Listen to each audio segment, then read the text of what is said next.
Hi there, welcome to 60 Matthews. I'm Matthew, and today I want to talk about my first tattoo.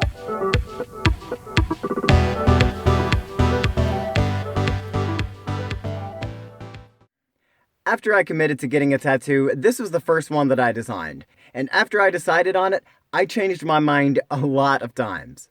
I was about 19, and the idea of permanence and something being on my body for the rest of my life kind of scared me. I mean, it was thrilling, but it kind of scared me too. But after a long time and a whole lot of changing my mind, I finally circled back around to my first design. This one right here. This looks pretty simplistic, but there's a lot to unpack here. The idea for this piece began as an homage to my favorite band of all time, The Used. This word is the name of their fourth and arguably worst album. I mean, I still love it, but I agree that the others are better. Now, to say The Used is my favorite band is a gross understatement. I love a lot of music and a lot of bands, but none of them I want to put on my body for the rest of my life. But The Used has affected and influenced my life. They've changed my psychology, my morals, my worldview, my sense of art, my sense of living my life. They've helped me through some pretty difficult times in my life. Some part of who I am is a product of the music of The Used.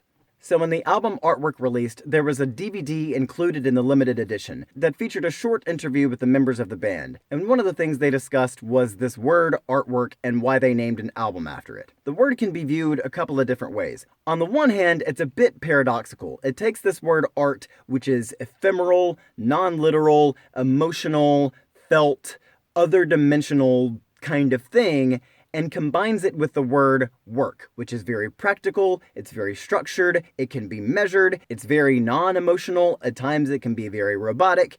It takes these two kind of opposing forces and puts them together. But that's not to say that you can't have both of these things at the same time. There can be art that is very practical and robotic, and you can have work that is very creative and emotional. But for the most part, these are two ends of a very broad spectrum. Now, normal people who have no problem clocking into their 9-to-5 job might not be able to fully grasp this, but for an artist to complete their work, sometimes it's excruciating. Sometimes it's impossible. For years, I've made lattes and stood in front of an espresso machine and made drink after drink after drink, but then I would go home and write, and it is not the same thing at all to write word after word after word.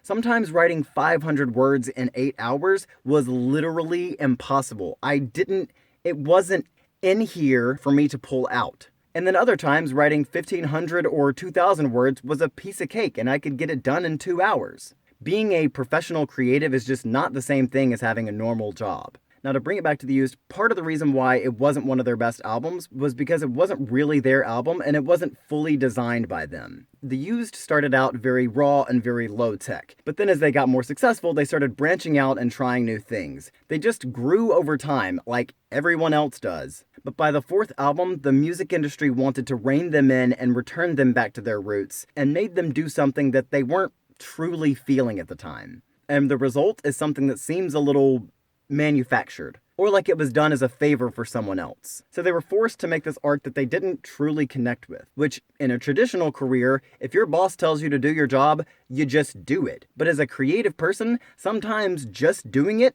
just isn't feasible, and the boss will never be pleased with what you create. Now, I'm not saying that creative types should just get a pass because they just weren't feeling it that day, and I'm not saying that people with traditional jobs don't experience this either. I'm just saying that there's a difference between these two worlds, and it's paradoxical of putting art and work together. Now, another way you can view this word artwork is as a continual process. It's not like painters paint one painting and they say, okay, I painted a painting, I'm done. Painters paint one painting and then move on to the next. Musicians write a song and then move on to the next. It's this continuous process of working on their art. And not that many artists are pleased with their work once they've finalized it. Once they've created their one piece of art, they want to go back in and tweak it just a little bit and add a little bit more of a line or add this other little detail, or they want to erase this one little smudge, or they want to go in and add this one little instrument, or they want to go in and add this other little color or fix this thing. They want to keep on working at it. And look at how many remixes and remakes there are in the world. Once people see something, they say, oh, that's awesome, but I want to continue doing that. Art is not this structured, finalized thing. It's this fluid process that's always changing and always developing. There's a lot more that I could talk about with this tattoo, but I don't want to make an hour-long video, so I'll cut it right here. So far, I've got 6 tattoos, and I could talk about each of them for hours. I'm not going to do that, but I will be making a video on each one and what they represent. But for now, that's all I have for this week. I hope you enjoyed this discussion of artwork. If you'd like to hear more about my thoughts on this subject, check out the video I did on art. I'll leave a link down in the description below. Thank you so much for watching, and I'll see you in the next video.